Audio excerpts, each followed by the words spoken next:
Occupy Wall Street protesters, environmental activists, and struggling homeowners are among hundreds gathered to protest at Charlotte-based Bank of America's annual shareholder meeting. They're calling attention to the bank's involvement in the financial crisis, its support for the coal industry, and its long record of alleged foreclosure abuses. Today's protest is a test run for activism targeting September's Democratic National Convention, which will be held in Charlotte. The city's enacted a broad array of unconventional police powers that are in effect already for today's demonstrations.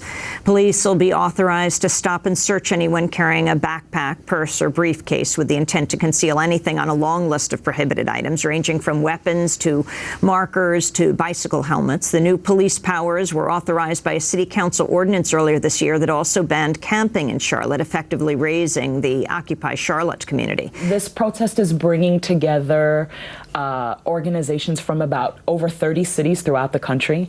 You mentioned some of them: New York, Los Angeles, Boston, Kentucky, Tennessee, the Bay Area, Providence, Rhode Island, Boston. Folks are coming to Charlotte in order to stand their ground against the predatory practices of Bank of America, against the poisoning that Bank of America has done to their communities, against the destruction that Bank of America has leveraged against their families, in defense of everything that they've worked so hard to build for. And so we're coming to their shareholders meeting in order to stand before their key shareholders and say, this is what your practices have done to our lives.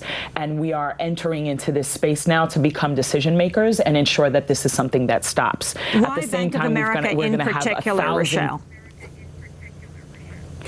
Bank of America is one of the, around the foreclosure crisis in particular, Bank of America holds $88 million in their servicing portfolio of the foreclosure mortgages that exist. That's the second in the nation. They have a horrible, horrible rate of foreclosure.